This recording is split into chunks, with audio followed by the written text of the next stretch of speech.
bɛɛ lajɛlen ma aw minnu b'a fɛ ka voyager k'a sɔrɔ a ma degun sɔrɔ a ka voyage kɔnɔna na. Compagnie de transport Somatra u y'a kanu ka na ni kari kura caman ye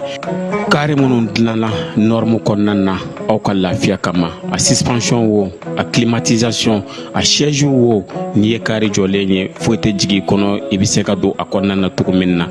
Somatra e ka kari, Somatra ne ka kari, Somatra anw ka kari. O hukumu kɔnɔna na kari ninnu bɛ sira ta don ko don. Bamako, Segu, San, Moti, Kucala, ka taa se Sikaso ma, Keɲeba, Kita. U ma ɲina Yoro di Sahel maaw kɔ ka taa se Kolokani, Jijeni fo ka taa se Bɛnma ma. Somatra fiɲɛ foroko, Somatra ka wuli hɛrɛ la ka se hɛrɛ la. Ayiwa client aw bɛ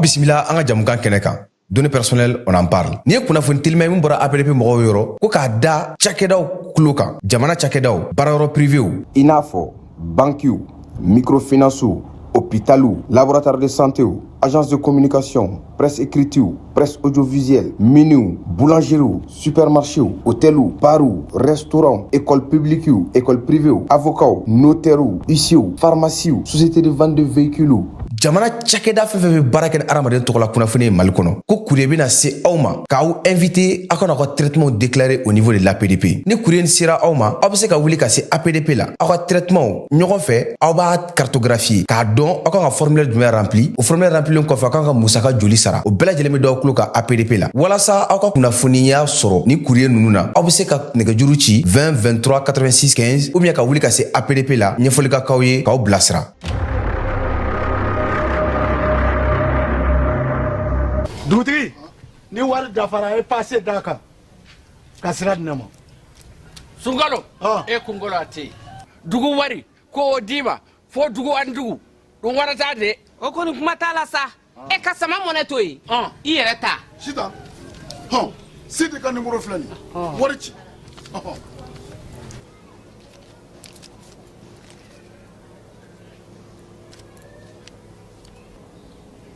wari sera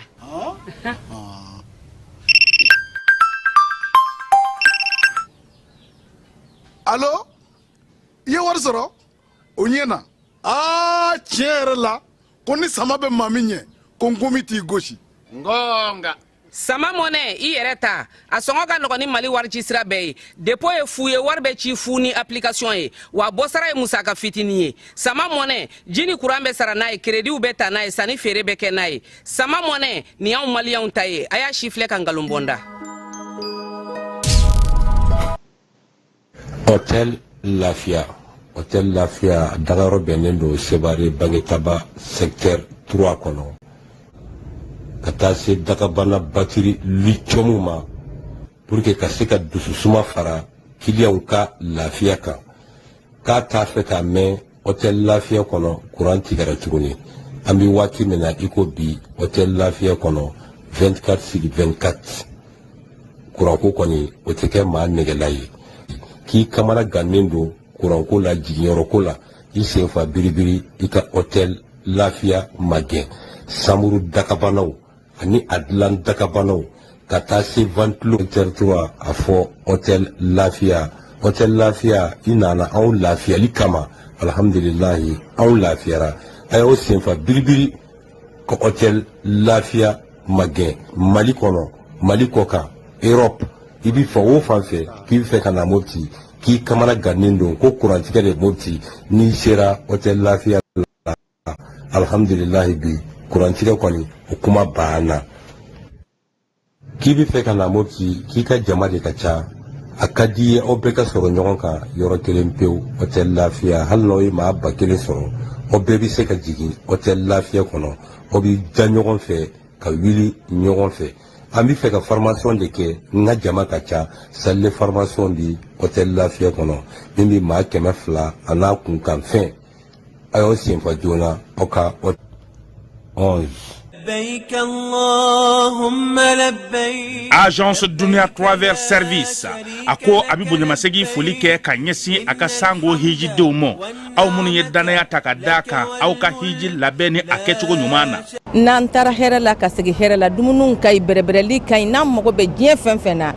u ba bela jelen kanye donc ambu foku barkada directeur mi to ba no fe no e Amadou Maïgaye ajora jorola nyamo ya ko fenfen ajora jorola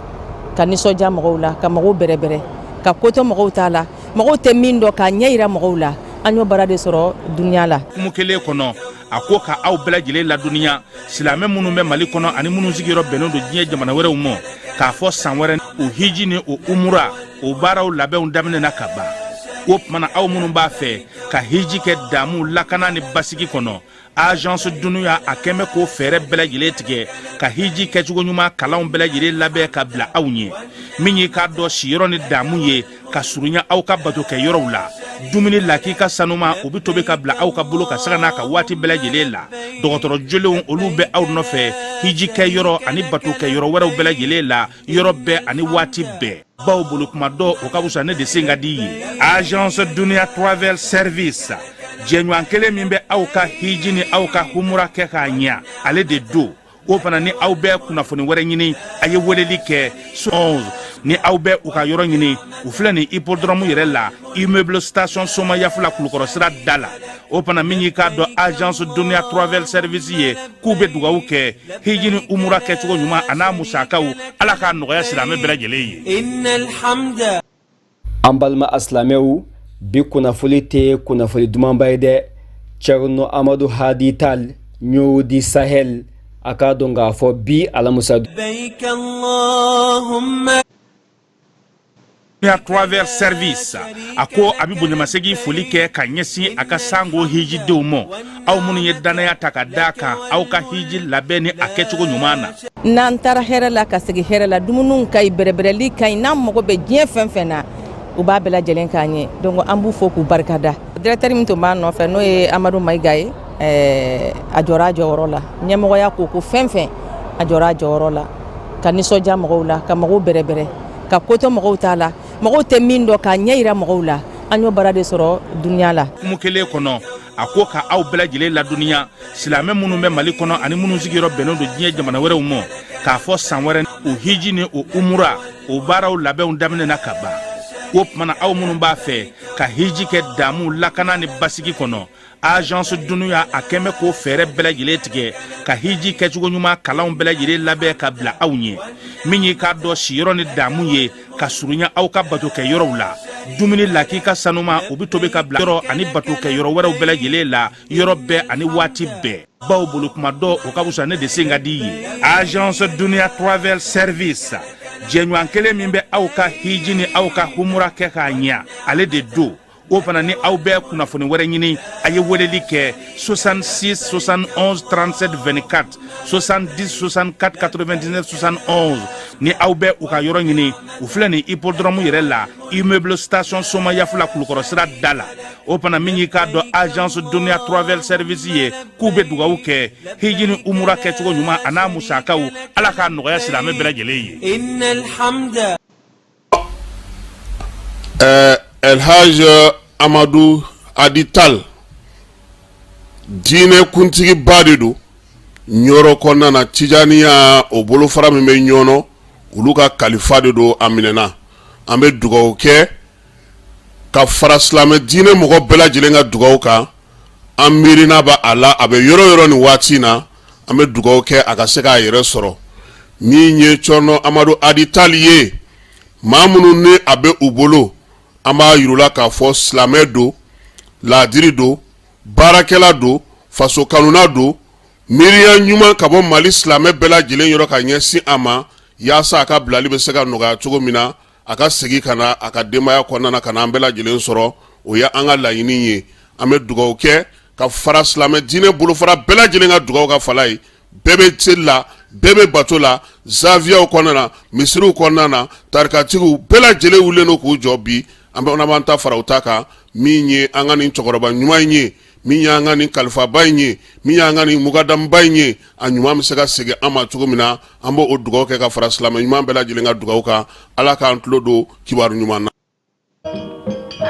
Réseau Wassa Mali ani a jɛɲɔgɔnw u bɛ jeli ka kɛnɛ min sigi san o san a tago sabanan bolodalen filɛ u fɛ ka kɛ ni février kalo tile 5 ye ka taa bila février kalo tile 7 la centre sahélien pour la biodiversité la o filɛ nin Zumarakaw fɛ yen nɔ ɲinanda a sigilen don hakilila min kan o de ye k'a fɔ an ka halala sumansi minnu bɛ yen nɔ ani an ka bagan si minnu bɛ yen nɔ olu ka se ka bila ba la walasa ka baloko ɲuman kɔni ka se ka o sabati a tago fɔlɔ o ni filanan tɛmɛnen kɔsa tago fɔlɔ o kun bɛ hukumu min yɛrɛ kɔnɔ o de ye k'a fɔ an ka halala bagan si minnu bɛ yen nɔ ka se ka olu tɔbɔtɔ ni ka u don ba la an ka laadala fɛɛrɛ minnu bɛ yen nɔ k'an ka baganw furakɛ ni ka u balo cogo ɲuman na ani an ka sɛnɛfɛn minnu bɛ yen nɔ ka u furakɛ o fɛɛrɛ olu lajirali kɛra ni ka a bila kɛnɛ kan a tɔgɔ filanan o sinsinna min kan o de ye fɛnɲɛnɛma minnu bɛ yen nɔ n'o bɛ an ka sumanfɛnw tiɲɛ ka se ka olu kɛlɛli fana don ba la nin tako sabanan min filɛ nin ni a bolodalen don o bɛna kɛ waati yɛlɛma yɛrɛ o hakilila de kan ka kɛ ni sɛnɛ hɔrɔnyali o sabatili ye o kama sa sumansi hɔrɔnyanenw ani an ka bagansi hɔrɔnyanen minnu bɛ yen nɔ sinsin bɛna kɛ olu kan walasa u ka se ka san sɔrɔ ani dunkafa ɲuman kɔni o bɛ se ka sabati cogo min na a don kama sa min ye hakilila fɔlɔfɔlɔ ye ani dɔnniya kɛnɛkataw ka se ka olu lajirali kɛ jama na ani hakilila kuraw ka se ka olu falen olu bɛna kɛ o kama sa février kalo tile 5 ka taa se février kalo tile 7 ma san 2025 Zumarakaw fɛ yen nɔ centre sahélien pour la biodiversité la an bɛɛ lajɛlen ka ɲɔgɔn sɔrɔ yen nɔ min ye sɛnɛ yɛrɛ a yɛrɛma hɔrɔnya sabati cogo ye ka se ka o don an taabolo la an ka sumansi ani an ka bagansi hɔrɔnyalen minnu bɛ an fɛ olu bɛ se ka san sɔrɔ cogo min na ni k'u kɛ sɔrɔ bɔda ye ani dunkafa sabatili sira dɔ ye.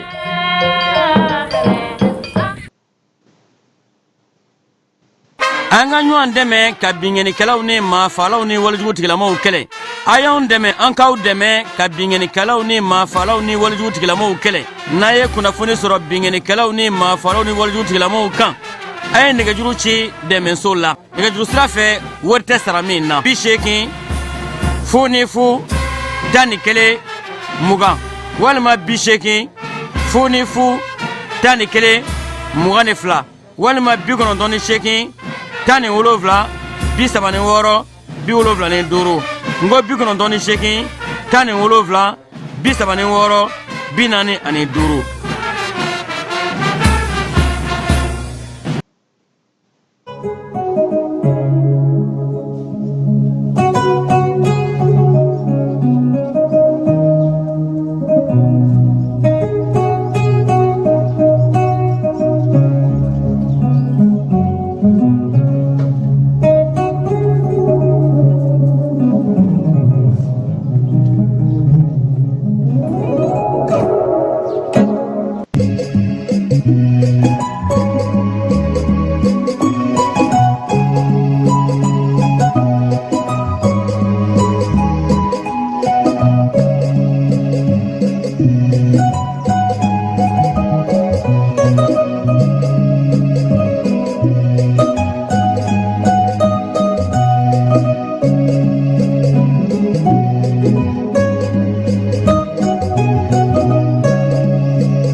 an filɛbaw ni an lamɛnbaw k'aw bɛɛ lajɛlen fo k'aw bɛɛ lajɛlen waleɲuman dɔn Amara nu Keyita ale bɛ yan yaasa ka se k'a bila bɔlɔlɔ kan aw bɛɛ lajɛlen bɛ se ka faamuyali sɔrɔ kow la cogo min sɔgɔmada in na kunnafoni na belebeleba o bɛ tali kɛ Bamanciwale ɲɛmaa dɔ ale tun bɛ an ka Tumutu marabolo kɔnɔna na Wolomasiri Tabaw ka wulikajɔ senfɛ kɔni u ye ale kɔni gosi ka bin ka bɔ yen a n'a nɔfɛmaa caman Amara an ka armée a y'a bolo da drone dɔ kan dɛ terroriste ka drone dɔ a y'o fana minɛ min ye bingali ye o taara kɛ bankasikaw fɛ maa 7 ni tora o la Segu kunungo min ye dogofirikaw fɛ ye kamalenin dɔ kɔni ale bɔnɛna a nin na contre saison o hukumu kɔnɔna na an sɔngɔ fana funankɛnin dɔ fana o fana bɔnɛna a nin na Bamacɔle ni Nigawale kɛbaw fɛ Mali Burkina Niger olu bɛnna kelen kan sa k'a yira k'a fɔ olu bɛna bɔ CEDEAO la ni bɛnkan mun ye u bɛ se ka taa CEDEAO kumaɲɔgɔnya ni min ye o fɛɛrɛw bɛɛ lajɛlen sigira sen kan Ablaye Diop ale na dɔ fɔ an ɲɛna o ko la lajɛ min kɛra Burkinakaw fɛ yen Amara bi CEDEAO bɔli a don ye bi ye sabula bi tɛ 28 ye ni ye Mali ni Niger ni Burkina ka bɔli kɔni a don ɲuman ye bi ye ka fɛɛrɛ sigi sen kan yaasa sigidaw bɛ se ka yiriwa cogo min o baaraw bɛ senna ni waati na Bafulabe mara la Kayikaw fɛ sa min ye monument de martyrs ye o jɔli baaraw daminɛna Bankas chrétiennakaw n'o ye protestants ye olu ye batoba kɛ u ka sayɛlɛma san o san u bɛ bato min kɛ u y'o ko kɛ Bazi Hawusakaw wulilen no k'u jɔ sa ko san wɛrɛ ko sanji a kana na degun ta ka se olu ma Mali Maroc Mali Zambie ani Comores olu bɛ jɛkulu kelen kɔnɔna na Coupe d'Afrique nata in na jɛkulu 6 bɛɛ lajɛlen an bɛna olu d'aw ma sɔgɔmada in na équipe 24 minnu kan ka ɲɔgɔn sɔrɔ janvier kalo o tɛ de walima décembre kalo tɛ de ka taa Coupe d'Afrique 2025 Coupe d'Afrique 2025 a bɛ daminɛ décembre 2025 kɔnɔ ka taa ban 2026 o bɛɛ la 2025 don a bɛ se ko la dɛ a bɛ se ko la tiɲɛ yɛrɛ la sɔɔni an bɛna nin bɛɛ lajɛlen wala mɔgɔw bɛ se ka faamuyali sɔrɔ Amara an ka groupe in kan yan ne ye ninnu ka girigara wa u ka entraîneur in tɔgɔ tɛ girigara de wa a kumana o a ko Maroc joueli ka gɛlɛn Maroc dɛ a ko ten dɛ ko ni Maroc bɛ jouer Maroc kɔni k'u bɛ doni da olu kun k'olu fulu yɛrɛ bɛ siran wa k'u ka journaliste tɛ foyi to yen an t'an profiter sɔɔni sisan.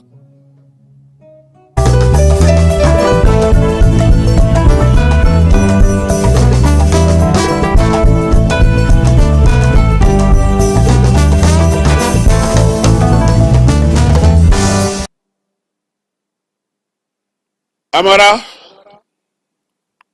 ko maa kana jɔ i fa la sabula ko a ma ko kɛ nka n'i yɛrɛ y'i sigi k'i miiri i n'a dɔn k'a fɔ k'a tun bɛ ko la Amara waati min na maliyɛnw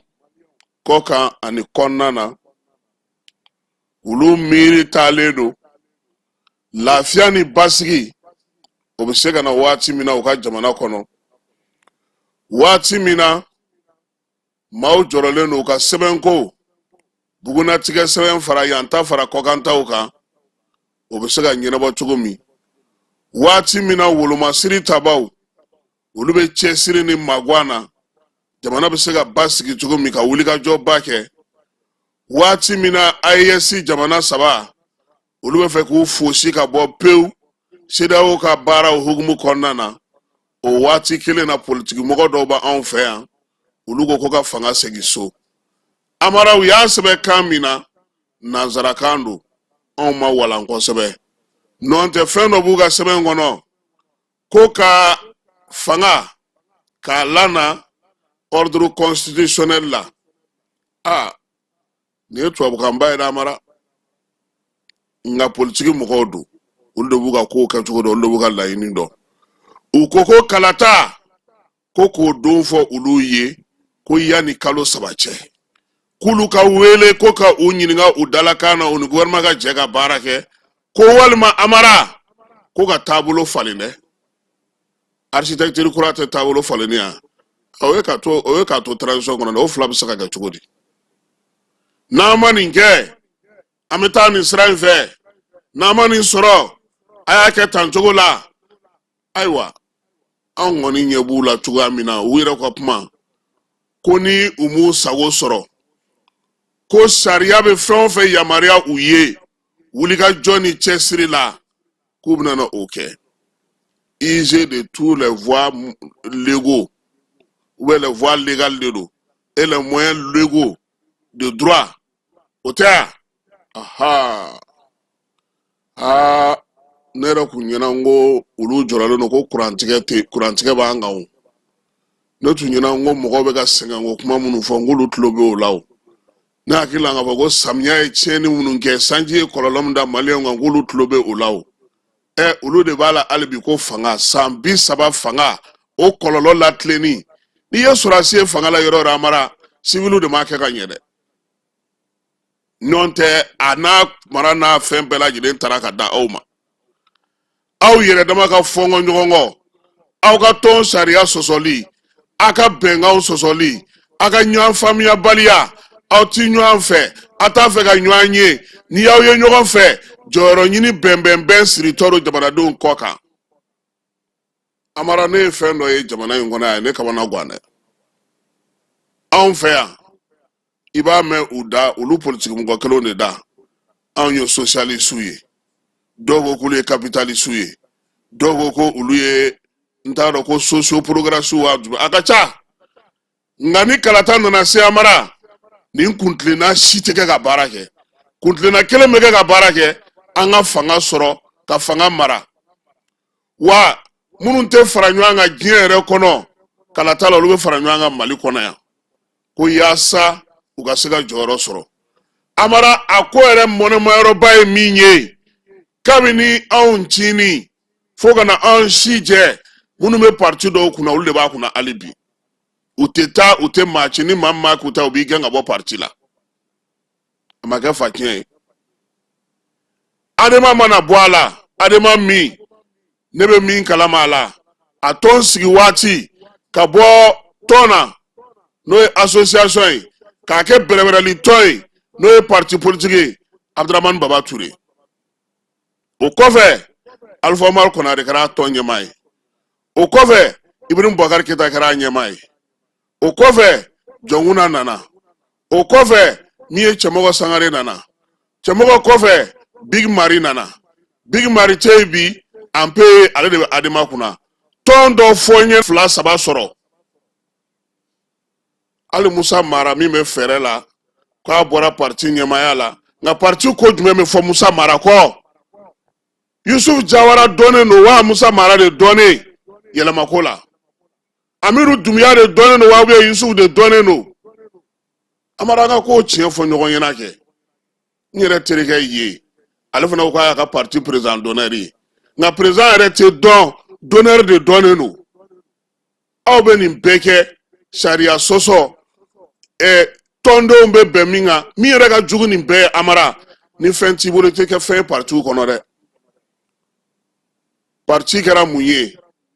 an ka jɛ ka fanga ta n'an ye fanga ta a ka nɔgɔ an bolo cogo min an b'a kɛ ten n tulo bɛ maa caman mankan na tile 2 in na an b'a fɔ ko démocratie tɛ kɛ dɛ an b'a fɔ ko parti politique tɛ kɛ dɛ an ko de degun min dara mɔgɔw kan u ka sɔn o ma ka jɔn kɔ Ala fɔ Amara conférence nationale la yan Mali kɔnɔ mɔgɔw tulo bɛ an na bɛɛ ye sɔrɔdasiw jalaki sɔrɔdasiw jalakile u ye mun kɛ u ye yafa ɲini maliyɛnw fɛ mun bɛ parti politique bali bi san 30 démocratie degun kɔfɛ n'i ye démocratie mɔgɔw ka kuma mɛn ko u ye école-sow jɔ k'u ye dɔgɔtɔrɔsow jɔ k'u ye sirabaw jɔ k'u ye baarabaw kɛ Amara ni jama cayara ni m'olu kɛ i bɛ mun kɛ ko ni jama cayara de bɛ taa ɲɔgɔn fɛ o ne kɔni tɛna bɔ Segu ko ne bɛna n furakɛ Bamakɔ yan o maa min bɛ Bangɔni na o bɛ se cogo di kuma bɛ ka munumunu salo kɛ ko fɔ ale kana Gabriel Touré la furakɛyɔrɔ dɔ tɛ sɔrɔ a naga kɔrɔ a bɛ se k'a ka comprimé n'a ka fɛnw sɔrɔ yɔrɔ min na n'a y'o ta k'o kɛ a bɛ komi ni mɔgɔ min ko bi Mali fɔlɔ budget ka ca ni ATT tile budget est-ce que o cogoyaw ye kelen ye marabolo 8 tun bɛ maa min bolo ani marabolo 19 tun bɛ maa min bolo olu ka musakaw bɛ se ka kɛ kelen ye cogo di Amara maaw bɛ kuma dɔw fɔ kuma dɔw la u kan ka to ka miiri fara u hakili da la quoi démocratie maa si m'a fɔ k'a ma nafa ɲɛ jamana ye démocratie maa si m'a fɔ ko a ma baara kɛ nka maa minnu yɛrɛ bilara kɛminɛnw kunna Allah wala kuna were ku sigi muna madam sika to sona che kunyu yere mena wati dola adema mogola muna jarasu amake amara eske niye jamana donga kuntle na koye eske niye mogoka la inuye sisa je kulumunu wulile flene sisa anta fango tu jo fede nga uka donga fo digumi me jamana dongu na bi oye kurangoye oye jikoye oye kalangoye oye mawbe se tugumi na ka taninga sege dugunu nyogonche sayabe ka ke dongoro yoro la digumi ka ke mogola furam me ga nyinu ola o digumi nkera no la tleni be ka ke olu mogo ayolu wala nyuman don folo di fora awye fewre ma nyina o few amara ne akilla ne ko ke na chieni bulu ni mogo na kana tle yani ka to puma chama wala la tuguni o tiki ga nyuman do ay folo odongo 20 janvier hugumu konnana kidal marabolo nyamabe mogombulu colonel Dauda Sagara me ngale kume kidal konnana yi me muna atara sura su kata kaburu dlala koro de do ma minyo oko ke politique srafe ni ma se dorela etita tasibla ko lu kan folo ika dugo ke okola na fanga mini mogobe ka gira nove amara ne ma fongo démocratie ke tiana de a tiana mawbe atleno be akachugo be ngawnye minye on fe ya a nodo muna Umar Marko nunti gaye obe Umar Marko ma munga fandaw yi ama munga desabagato yi ama munga yatimaw yi ama munga sotikintaw yi ama munga surasu yi ama munga polisu yi ama magwan jumenga jamana kona ya senga bagato ka bo senga kona na mara keto nyuma mara misali nyuma obetema zumana sago kanwa klene ni ladria ni baraka keto nyuma na ngake faso tai muna we parti soro o manye soro moriwo siribe baraw faso doni faso kimeli koka ani konna na ani wolumasiri tabaga ko ta srafe ni ye mali mogo nyinga ko gouvernement barakalay ube mu fiena moriwo ga ko ga galade amara olunu nyogona jolibe jamana in kona ya uye parti siga bora ay uye mu soro anga chienfo nyoyi mali yu sarani muye warbe munu bolo be tugulde no fe na fulo be munu bolo be tugulde no fe sanga be munu bolo be tugulde no fe mu me sega kuyo be tugulde no fe na sini ye sigi nyuma bara nyuma jamana donga na fa be mina mi me sega sini ni sini ye sigi ke utulu fere uti kalata uluye ni ulega kalata soro uere tara domina ko nyini go soro non te ga voku ga tono ko be fa kuntlena ke ga barake o tsega bunye soro en fait parti politique ara la sisa era fongo ngo era donala parce que ku wera talaw anga ta election en drone do ma du ma fofana kan ta election ni ma fli ni ma mega ko jatemina amara ali kunu ngo suro ministre min blale no premier ministre naga ko election ko la abe nye foli la agogo sisa mali kono assemblée blonde tu keleni sisa fla de bina fara assemblée ka sénat ale binana sigi ale ni assemblée bina ke blon fly o baro kan ga chugodi kalata re kan ga marabolo la chugodi marabolo olu tuye segiye ka Bamako fara ga kononton bitani kononton do Bamako fana marabolo commune bora kono akara arrondissement yi o kalata be sigi senga chugodi o baro kan ga chugodi seben jumen kan ga do ola o seben kan ga falin chugodi na akilla kalata la be me sina ni fere be comme robo kiribo tangana ni na kabina na so sano e premier ministre oyoyi ay parti politique au bismillah atara ezila atara conseil cour constitutionnel la amara ni be kalata nyebla kalata musaga fana ka taka do kalata fona bara mu ga ke ezi fe bi marabolo konnana sigidawla ezi bulu farawla ni be kalata labeninde otmo be fanga kalata ga sinini wa sogoma ina parti politique munu be kan kuma nu fo uka jamana don laje uka jamana laje bara mu be sega ke uko laje uka na jamana ko démocratie ko be sega ke kalatai labe mu be sena u ka t'u sen don o baara la révision liste électorale ko min bɛ senna u ka t'u ka tɔndenw tɔgɔ sɛbɛn o kan wulikajɔ minnu bɛ senna n'o ye loi organique ye u ka taa o baaraw kɛ an b'a ɲini gouvernement fana fɛ a ye taabolo minnu yira a bɛ ka baara minnu kɛ a ka ɲɛfɔli kɛ jamanadenw ye n'o tɛ maa caman t'a kalama ko kalata labɛn baaraw bɛ senna sɛbɛn minnu bɛ ka falen u ka bɔ ka kuma u ka ɲɛfɔli kɛ n'o tɛ ni ninnu bɔra ka kuma a bɛ kɛ mɔgɔw ɲɛna ko olu de ta ye tiɲɛ ye anw de fɛ yan Amara tiɲɛ ma kunne nkalon b'a tɔn tereke donc gouvernement ka bɔ u bɛ baara mun na u k'a ɲɛfɔ n'o y'a sɔrɔ parti politique sen t'a la u k'a fɔ sabula ko ka jɛrɛ kɛ k'olu ni gouvernement ka jɛ ka fara ɲɔgɔn kan ko ka labɛn kɛ Amara hali jɛkulu na parti politique tilennenw b'a la o laadiriw b'a la minnu bɛ baara kɛ ka ɲɛ b'a la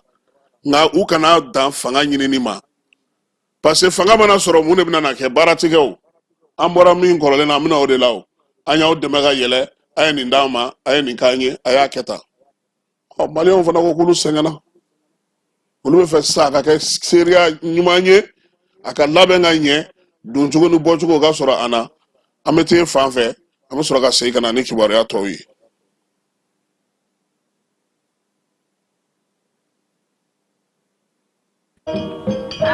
Réseau Wasa Mali ani a jɛɲɔgɔnw u bɛ jeli ka kɛnɛ min sigi san o san a tago sabanan bolodalen filɛ u fɛ ka kɛ ni février kalo tile 5 ye ka taa bila février kalo tile 7 la centre sahélien pour la biodiversité la o filɛ ni Zumarakaw fɛ yen nɔ ɲinanda a sigilen don hakilila min kan o de ye k'a fɔ an ka halala sumansi minnu bɛ yen nɔ ani an ka bagan si minnu bɛ yen nɔ olu ka se ka bila ba la walasa ka baloko ɲuman kɔni ka se ka o sabati a tago fɔlɔ o ni filanan tɛmɛnen kɔ sa tago fɔlɔ o kun bɛ hukumu min yɛrɛ kɔnɔ o de k'a fɔ an ka halala bagan si minnu bɛ yen nɔ ka se ka olu tɔbɔtɔ ni ka u don ba la an ka laadala fɛɛrɛ minnu bɛ yen nɔ k'an ka baganw furakɛ ni ka u balo cogo ɲuman na ani an ka sɛnɛfɛn minnu bɛ yen nɔ ka u furakɛ o fɛɛrɛ olu lajirali kɛra ni ka a bila kɛnɛ kan a tɔgɔ filanan o sinsinna min kan o de ye fɛnɲɛnama minnu bɛ yen nɔ n'o bɛ an ka sumanfɛnw tiɲɛ ka se ka olu kɛlɛli fana don ba la nin tako sabanan min filɛ nin ni a bolodalen don o bɛna kɛ waati yɛlɛma yɛrɛ o hakilila de kan ka kɛ ni sɛnɛ hɔrɔnyali o sabatili ye o kama sa sumansi hɔrɔnyalenw ani an ka bagansi hɔrɔnyalen minnu bɛ yen nɔ sinsin bɛna kɛ olu kan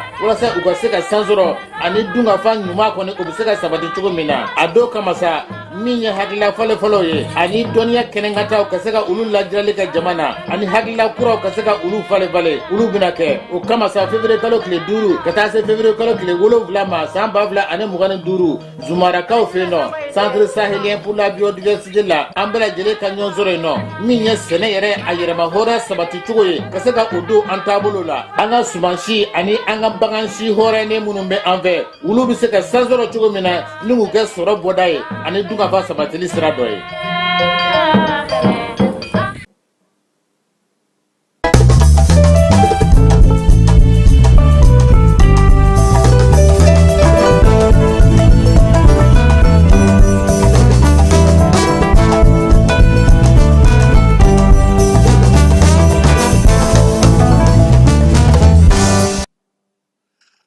An bɛ kibaruyaw daminɛ ni wolomasiri tabaw ka kibaruya ye baro kɛlɛtigi n'o ye général de division Umar Jara ye chef d'état-major k'a b'a da bɛɛ lajɛlen tulo kan ko min ye wolomasiri tabaw ye banbanciwale nigiwawale kɛbaa mun bɛ yen ni o tɔgɔ ye ko Abu Aziman ni ale yɛrɛ kun ye kɛlɛbolo ɲɛmaa ye échelkaw fɛ yen Ɲafunge mara la Tombouctou ale kɔnɔna na a n'a nɔfɛmaw caman Amara armée olu bɔ baara la pewu u bolo minan minnu tun b'u bolo n'u bɛ wulikajɔ ni cɛsiriw kɛ n'o ye n'o y'u ka minan camanw ye surasi minan dɔw yɛrɛ bɛ a la u y'olu caman fana gosi k'olu bɛɛ lajɛlen kari min ye dugujukɔrɔ mugu bɛ dilan cogo minnu na ka taa se minan wɛrɛw ma surasiw u firiliw ka yɔrɔ min Amara u ma foyi bɔ foyi la koyi u y'a bɛɛ lajɛlen nɔɔni i n'a fɔ Sadio Kamara b'a fɔ cogo min repos éternel o kɔfɛ armée a ko sa ko min ye ni bamanciwale kɛba in ye n'o ye Abu Aziman ye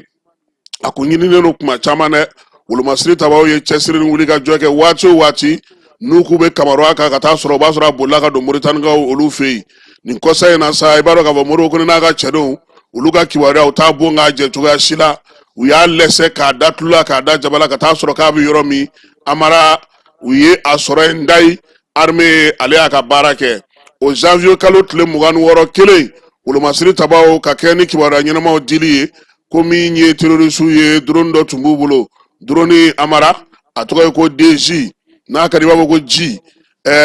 min ye drone ye CPDA CSP DPA ko olu ka maaw olu kɔni kun kɛlen don sa ka a sigi yɔrɔ dɔw la yaasa ka se ka baara cɛjugu kɛ armée bilama ale ka munumunu salo senfɛ a y'o ta caw a bolokɔrɔ baara bɛ ka kɛ ni a ye a bɔra n'a dilayɔrɔ a n'a cɛrɔla cogo minnu na k'olu bɛɛ lajɛlen sɛgɛsɛgɛ k'o dɔn wolomasiri tabaw ka ɲɛmaa n'o ye baro kɛlɛtigi ye k'a b'an ka wolomasiri tabaw fo wulikajɔ ni baara kɛcogo ɲuman na ani cɛsiri la bankasikaw fɛ yen maa 7 o de fatura muso kelen o bɛ a la bingali dɔ senfɛ n'o kɛra dugula dugu min tɔgɔ ye ko dum min ale bɛ sɛgɛ bankasi yɛrɛ marabolo kɔnɔna na dugudenw ni kibaruya minnu n'an y'olu sɔrɔ sa u y'a yira sa k'a fɔ ko waleya in kɛra nin kalo in tile 26 bamansiwale ni juguwale kɛbaw fɛ maa minnu ma se ka lakodɔn duguden dɔw y'a yira sa k'a fɔ ko min ye basigi kɔni kun nana wolomasiri taba olu senfa joona ka taa yɔrɔ la nka o y'a sɔrɔ min ye su kɔni maa 7 olu yɛrɛ kɛlen bɛ yen n'an bɔra yen an bɛ taa an sɔngokaw fɛ yen an sɔngo bingali dɔ tun b'a fɛ ka kɛ min ye bingali ye maa dɔ kɔni o ye a bali o kɛlen k'a bali sa min ye bamansiwale kɛbaw ni ɲugawale kɛbaw ye a y'ale yɛrɛ nɔbɔ ka tugu ale nɔfɛ sa baara gucinikaw fɛ yen an sɔngo marabolo kɔnɔna na waati min na kamalen bɛ k'i senfa u ye kunkanɲɛ damadɔ k'a la bamansiwale ni ɲugawale kɛbaw k'a dalen to joli la ka taa k'a to o la sa dugudenw kɔni de bɔra sa baarakaw a tun bɛ ka taa baarakaw fɛ yen ka se ka kunbɛli kɛ Amara ni waati in na Masinakaw fɛ yen kɛrɛnkɛrɛnnen na Dogofiri n'o ye ɲɔnɔ marabolo yɛrɛ kɔnɔna na ye an b'a yira maaw la sa k'a fɔ min ye sɛnɛkɛlaw ye olu bɛ contre saison na contre saison yi a n'a degun don n'o y'a sɔrɔ falakɔnɔnaw ji bannen don nin waati in na sa dugudenw kɔni u kɛlen don k'u ni bila Ala ma sabula bamansiwale ni ɲugawale kɛbaw olu kɛlen ka taa janda yɔrɔ caman na bi Dogofiri n'a lamini bɛɛ lajɛlen na Dogofirikaw olu kɔni tun ye wulikajɔ ni cɛsiri kɛ fo ka se nin waati ma bamansiwale ni ɲugawale kɛbaw tun ma se ka don u fɛ yen nka nin waati laban in na donso minnu tun b'olu fɛ olu tun minɛna dɔw bilara nka maa caman salalen don bi sabula u y'a yira k'a fɔ a fɔra k'olu ka marifaw da marifa dali hukumu kɔnɔna na sa Dogofiri nana labila bamansiwale ni ɲugawale kɛbaw bɛ t'u da min ye falaw kɔnɔna na marifa cɛjugu min b'u bolo u b'o ti taki o de ye kunungo k'o baabi sɔrɔ k'ale bɔnɛ a nin na funangɛni su yɛrɛ min ye armée nalen kɛnɛ kan u ka se ka sɔrɔ kamalen ni ale su sɔrɔ ka baaraw kɛ ni a ye an bɛ taa sisan douanelakaw fɛ yen kunungo Samangɔ min ye janvier kalo tile 27 ye douane ale tɔgɔla don tun bɛ yen min ye gouverneur ka bɔ Kulukorokaw fɛ yen i b'a dɔn k'a fɔ ko Samangɔ ale bɛ Kulukoro fɛ commune de Mande yɛrɛ o délégation spéciale ɲɛmaaba n'o Usumani Kuyate ale bɛɛ lajɛlen bisimila ministre Sanu magobatigiw min ye chambre de commerce ale tɔgɔla Baseru Sila tun bɛ yen ka taa se transitaires ka ɲɛmaa ma Baba n'o ye Baba Traoré ale tun bɛ yen transitaires olu ka ɲɛmaa tɔgɔla transitaires ka ɲɛmaa o ye Sila ye ale ma se ka kɛnɛ kɔnɔna sɔrɔ juraw baarakɛlaw transitaires bɛɛ lajɛlen tun bɛ yen yaasa ka taa don in ɲɛnamaya Aluseni Sanu selen kɛnɛ ka sa baaraw daminɛna Usumani Kuyate ni ale ye délégation spéciale ye commune de Mande kɔnɔ bonya ni karama a y'o ta k'o ɲɛsin nka yanni baaraw ka daminɛ Amara u taara yiri feere da sɔrɔsi k'a fɔ cogo di maa minnu binna douanelakaw fɛ yen yiri feere dara olu ka monument na o kɔfɛ sa Aluseni Sanu ale ye sɛbɛn fa siri baara ka sɔrɔ ka daminɛ Usumani Kuyate ye bonyamasegi kɛ ka tanu kɛ baara minnu kɛra olu yɛrɛ ye Yakuba Katile ni ale ye douanelakaw ka lafasajɛkulu ɲɛmaaba ye ale fana ye kuma ta douane mɔgɔw sera ka baara min kɛ cɛ ni muso denmisɛnnin ni maabakɔrɔ k'u bɛɛ lajɛlen fo cɛsiri ni timinandiya Katile ye o ɲini u fɛ u ka dɔ fara baaraw ka yaasa cogo min na laɲini minnu kɛra olu bɛ se ka sinsin cogo min ye douane yɛrɛ a ɲɛmaa belebeleba diɲɛ seleke naani ta o ye laseli kɛ bugunatigɛ fɛ sa n'o ye bɔlɔlɔ sira ye nglɛ la ka ɲɛfɔli kɛ don in ale makama kan Amadu Konate inspecteur général de douane ale min ye yan bolo fara diɲɛ seleke naani douane ka ɲɛmaa ye ni douane yɛrɛ kɔnɔna na ale ye douane ɲɛmaa 26 na an ka jamana kɔnɔ a ye laseli kɛ baaraba minnu kalifar'u la n'o tun ye laɲini 37 ye a ko 15 kɔni sera ka sabati o kɔfɛ sa min ye douane yɛrɛ 19 o baaraw bɛ senna bi a ko san kɔni musaka wa k'a daminɛ san 2021 22 23 min ye douane y'a jɔyɔrɔ fin kosɛbɛ musaka ko la ka don jamana wagane kɔnɔ a ko bi diɲɛ munumunu ni diɲɛ salo hukumu kɔnɔna na olu yɛrɛ bɛ fɛ sa baara taabolo ka falen nka min ye inspecteur général Amadu Konate a ko laɲiniba min bɛ bi AES jamanaw faralen filɛ ni ɲɔgɔn kan nin ye o baaraw olu laɲiniw bɛ u bolo wulikajɔ ni cɛsiri bɛ ka kɛ o la a ko fulu fana ka yɛlɛ satellite kan dɛ ko sabula douane cɛ yɔrɔ dɔw bɛ lakana tɛ yen n'i ma farati ka taa Amara u b'i fara minɛnw kan dɛ cɛ ka kuma tɛ n bɛ dayirimɛ ɲini na n'i ma farati yɛrɛ bɛ kɛ dɔ dayirimɛ ye ko sisan ko fulu fana ka satellite sɔrɔ wulikajɔ ni baara minnu bɛ yen n'u bɛna o kɛ o ka se ka nɔgɔya douane mɔgɔw ye minɛn minnu minɛ u ye baara minnu kɛ a y'i da don o bɛɛ lajɛlen na ministre Aluseni Sanu ale ye bonyamasegin kɛ douanelakaw ye a ko k'u ye don min yɛrɛ kɛrɛnkɛrɛnya ta k'o ta k'u ni jamanakuntigi kuntilenna bɛɛ lajɛlen ye kelen ye ministre a ko a b'u fo u ka cɛsiri n'u ka timinandiya la maa minnu fana ye don in sigi sen kan k'olu fo INTM secrétaire général n'o ye section syndicale fana ye douane na o ɲɛma Yakuba Katile o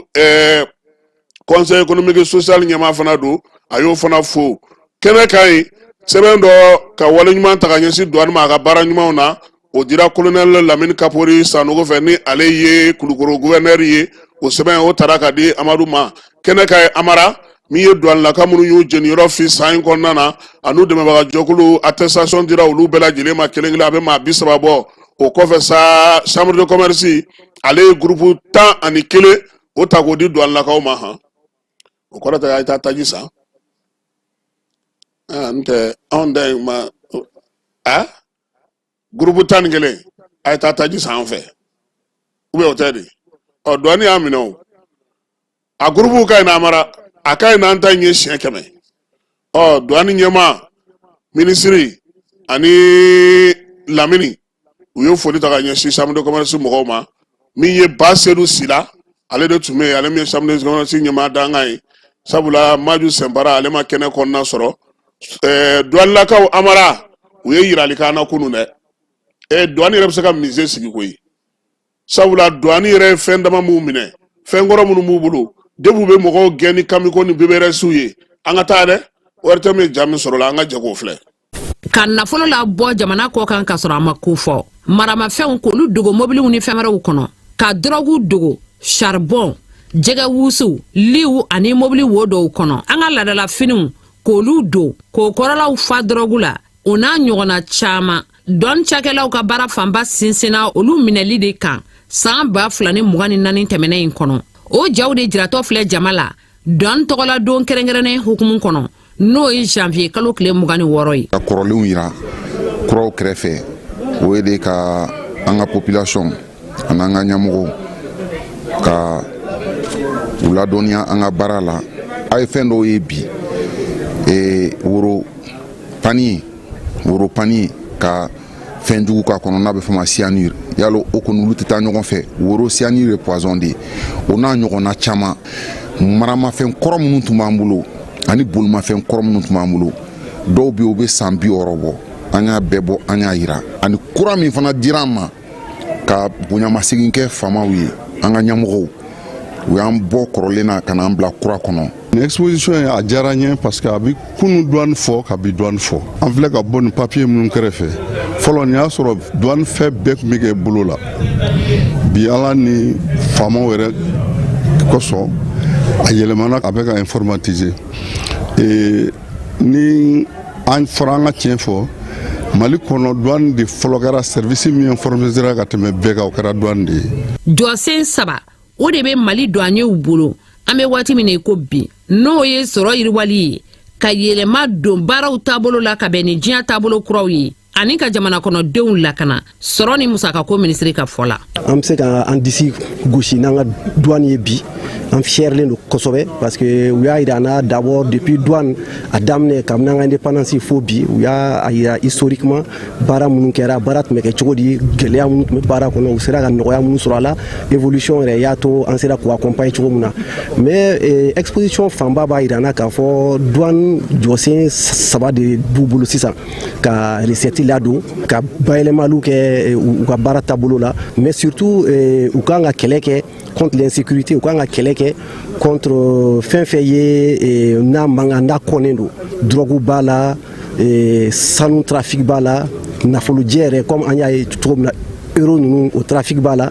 bon an y'a ye k'a fɔ fana minnu bɛ o baara ninnu kɛ u ka kekun don o don u bɛ bɔ ni sira dɔ ye don o don u bɛ bɔ ni sira dɔ ye an y'a ye k'a fɔ douane u jilajalen don u ka renseignement jilajalen don an y'a ye fana douanier souvent u b'u ni yɛrɛ di parce que fɛn dɔw bɛ yir'i la k'i ka taa o baaraw kɛ comme an y'a ye cogo min na ni i t'i ka jamana fɛ n'a kanu t'i la i tɛ se k'o kɛ donc an y'a ye k'a fɔ vraiment jamana kanu b'u la an y'a ye k'a fɔ u engagélen don dusu b'u la ka baara in kɛ baara in tɛ ka kɛ mɔgɔ kama a bɛ ka kɛ jamana in de kama pour jamanadenw ka se ka lafiya u sigiya la cogo min na. Mali jagokɛlaw ka soba ani douaniers bɛ baarakɛɲɔgɔnya siraw la bɛɛ ni yiriwa sabatili kama a bɛ waati jan bɔ o kama CESIM ye groupe électrogènew di douane cakɛda ma min nafolo bɛ taa jɔ fo sefa wɛrɛ miliyɔn 300 la. A b'anw yɛrɛ de ka baara teliya ni courant tɛ baara tɛ se ka kɛ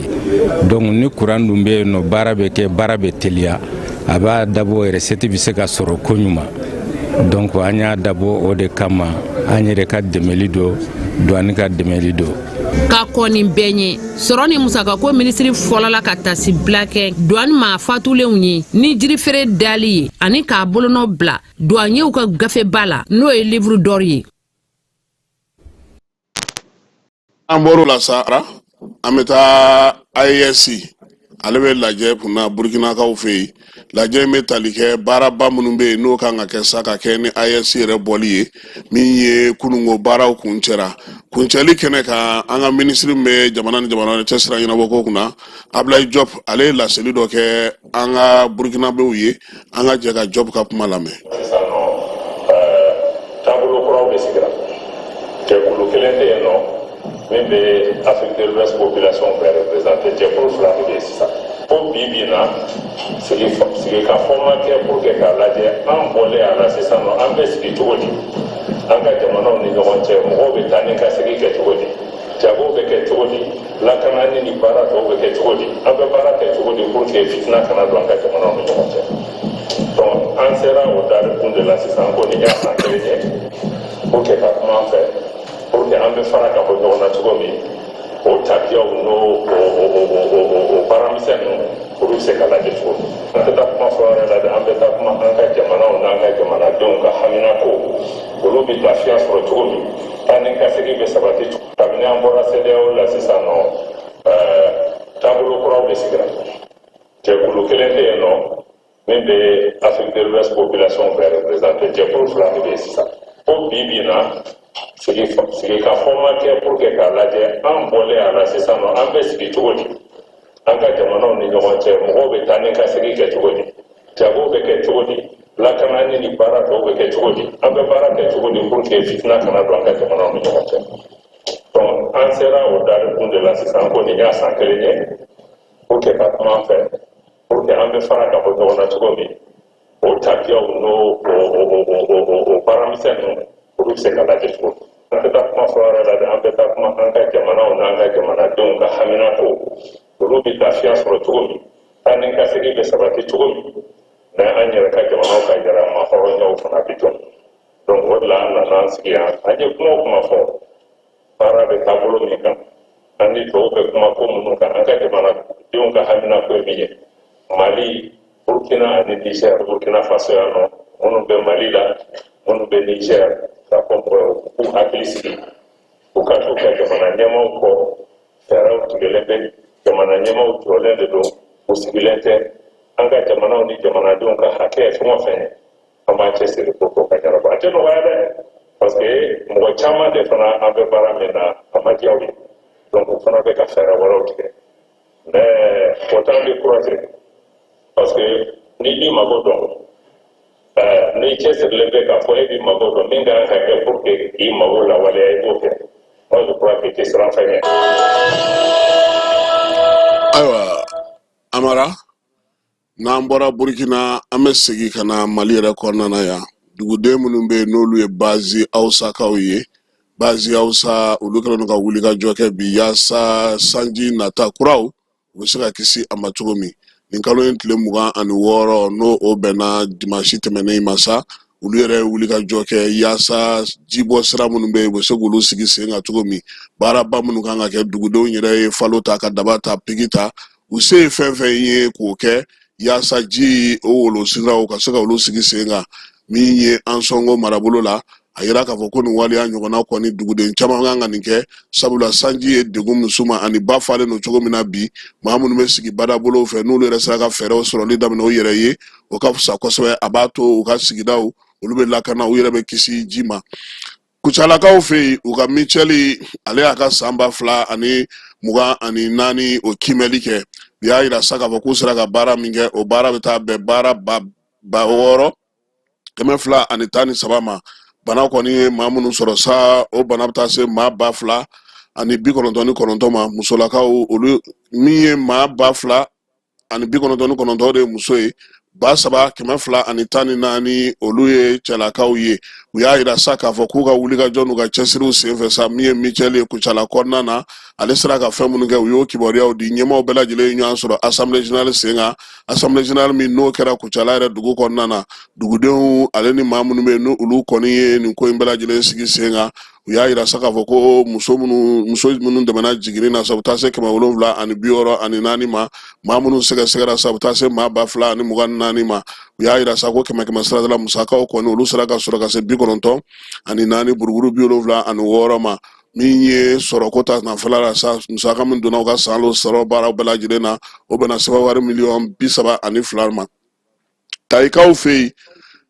gabakuru fɔlɔ o dali monument min kan ka bila sigi nɔ na sa n'o ye monument de martyrs ye o baaraw daminɛna dɔgɔkun tɛmɛnen kayikaw fɛ yen birigiden fɔlɔ yɛrɛ dara maa min fɛ sa o ye général de brigade Musa Sumare ni ale yɛrɛ kayi gouverneur ye sigi o ja bɛ yɔrɔ min na sa o monument bɛ yɔrɔ min na o de bɛna na bɔ yen ka se ka min ye monument de martyrs ka olu bila o nɔ na wari musaka kɔni bɛ bɛn $1,000,000 ma merilakaw olu de bɛ ka o musaka bɔ bankasikaw fɛ yen chrétien diinɛ maa minnu bɛ yen n'olu ye protestants ye olu ka ɲɔgɔn ye 32 u bɛ min sigi sa o sa o baaraw tun bɛ yen baara in kɛra k'a daminɛ janvier kalo tile 24 ka taa kun fɔra tile 26 bankasikaw fɛ yen min ye san 2025 ta in ye sa o kɔni y'o ta k'o kɛ maa k'i ka danaya dalen to ala la i dusukun saniyalen tile 3 in kɔnɔna na sa maaw nana ka bɔ yɔrɔ caman baro suguw kɛra waati fanba kɔni kɛra seli ye bɛn ni kelenya bɛ se ka sabati cogo min na dɔnkilidaw ni dɔn min ye dɔngɔnɔw ye u y'u bila u fila ni dɛbɛ la baro sigi olu fana yera a ko kɛnɛ kan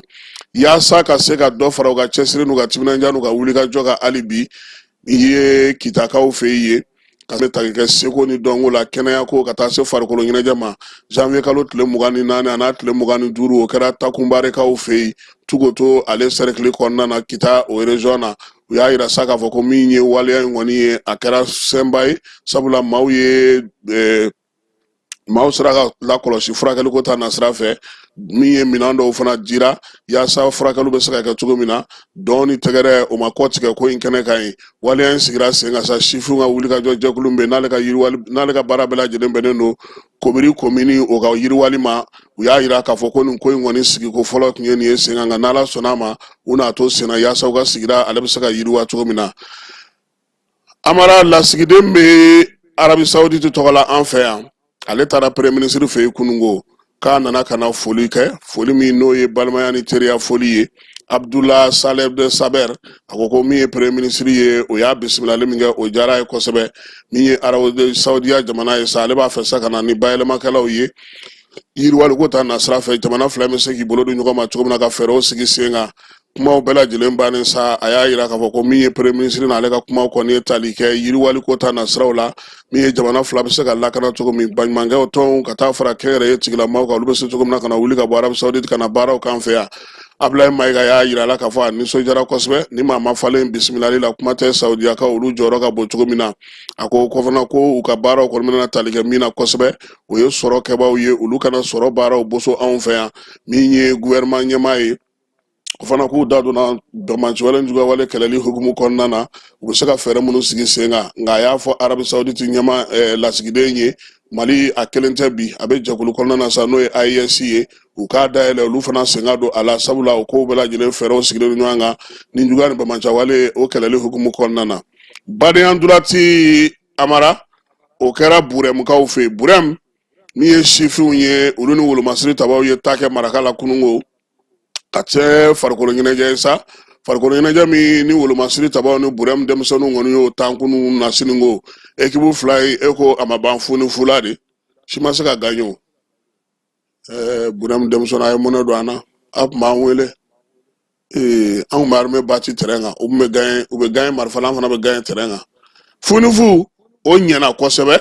maa si ma se maa si la siɲɛ wɛrɛ maaw n'u labɛn dugudenw marabolo ɲɛmaw min ye kafotigiw ni kabilatigiw ye bɛɛ lajɛlen nana ni ɲɛnajɛ in kɛnɛ kan yaasa sɔrɔdasiw olu ni dugudenw bɛ se ka tin don ɲɔgɔn na cogo min na baaraw olu kɛcogo ɲuman na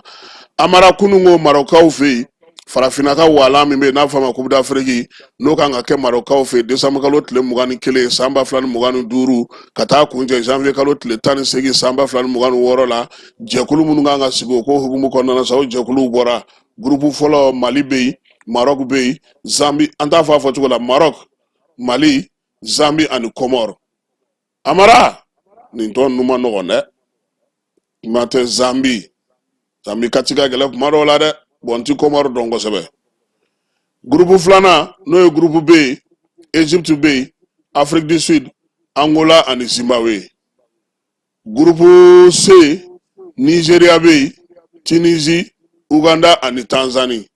an bɛna nin groupe in lajɛ kosɛbɛ parce que an ka dege karamɔgɔ kɔrɔ n'o ye Eric Sékou Sahel ye ale Nigeriakaw ka dege karamɔgɔ ye nin waati na a yɛrɛ tun bɛ kunungo kɛnɛ kan ye groupe D kɔnɔna na Sénégal bɛ yen République démocratique du Congo Benin ani Botswana groupe E kɔnɔna na Algérie Burkina Faso Guinée équatoriale ani Soudan groupe F kɔnɔna na sa Côte d'Ivoire Cameroun Gabon ani Mozambique ha amara nin groupe in ka farin dɛ Cameroun Côte d'Ivoire kɔni maa kan k'o ndolanci lajɛ a ma nɔgɔn dɛ le continent tɛ yan k'olu ye le continent ye ayiwa an bɛ dugawu kɛ nka min ye girigara giriwa n t'a dɔn a tɔgɔ ye di Marocaw ka dege karamɔgɔ a ko bi ko farafinna ko équipe kɔni ko ni ko k'a fɔ ko nin équipe ni nin équipe ka ɲi k'a tɛ se ka da saba ma tuguni dɛ k'i b'a jate ko fo 10 ko wa ko coupe d'Afrique min yɛrɛ ka gɛlɛn olu ma n'olu bɛ jouer u ka jamana kɔnɔ k'u ye ka kunnafonidilaw ye k'u kɔni bɛna fɛɛrɛ de tigɛ u bɛ se ka baara kɛ basigi ni lafiya kɔnɔna na cogo min ko n'o tɛ k'u ka kunnafonidilaw ka jugu kosɛbɛ u ka balontannaw ma amara an bɛ dugawu kɛ Mali ale ni Maroc komi anw tɛ tulon dayɛlɛ n y'a mɛn ko min ye Maroc est-ce que ale ni Comore de tɛna na tulon dayɛlɛ ni tulon dayɛlɛ n'anw t'o la kaban an n'an dimɛride k'an lajɛ k'an fasaja ka bɔ nin groupe in kɔnɔna na cogo min na baara bɛ se ka kɛ cogo min na Ananias Jara an b'a fo sabula sɔgɔma o sɔgɔma ale b'an lamɛn an bɛ taa Sikaso sisan Sikaso Jɛnɛba Sɛki ale tun ye concert sigi yen concert min n'o bɛ tali kɛ armée ka san 64 na a denfa o tun ye Binta Jalo ye Binta Jalo ale jɔyɔrɔ bonyana kosɛbɛ ko in na a ye laseli min kɛ Sikasokaw fɛ an ka o k'a la. Ne Sikaso cɛ n'a muso a n'a denmisɛnnin b'a bɛɛ fo ka Sikaso tutigɛbagaw k'olu fo an bɛ dugu min na n'o ye cɛba ni bangebaga dugu ye o ye kɛlɛkɛcɛw de ye u ye tu tigɛ ka a se bi ma pour que Sikaso bɛ se ka nin jɔyɔrɔ sɔrɔ n'a fɔra 3e édition nana bɛn Sikaso ma o ye honneur ba de y'anw bolo o b'a yira an ka fanga tigilamɔgɔw vraiment u bɛna se an juguw la u tɛ taa an juguw la yɛrɛ kɔ dɛ u bɛ s'a la bɛɛ ka a ka duguden kelen kelen ta i tɛ maa si ye Sikaso yan nɔ Mali kɔnɔ AES la n'o sɔrɔ i ka mɔgɔ dɔ tɛ dugutigi ye n'i y'a jate minɛ i b'a sɔrɔ an bɔra minnu na n'o y'an bɛnbaw ye a n'an faw n'an baw ye a n'an kɔrɔw ye olu de ye jɔyɔrɔw kɛ ka se bi ma vraiment n nana Sikaso n ye kelenya ani badenya ani bɛn de sɔrɔ Sikaso foyi tɛ Sikaso ka sɔrɔ ni bonya ni karama tɛ wari tɛ Sikaso sɔrɔ foyi tɛ Sikaso sɔrɔ et puis je suis très fière ici n nana sɔrɔ madame le gouverneur ale de Sikaso nana sɔrɔ ne yɛrɛ tonton n'o ye Adama Jara Nice ale de Sikaso je suis fière de ça ne madame le gouverneur a n'a ka staff bɛɛ fo n bɛna foli laban mun na n'o ye le général d'armée Assimi Goïta a n'a tɔw n'o ye du Niger jeunesse ni bani ka armée la i bani yɛrɛ de la bon tɛ se ka o foli laban ni mu u musow fo ani u ka denbayaw fo ani minnu sara fɔlɔ na vraiment hommage à vous. Moi je suis condamné à défendre l'armée malienne pour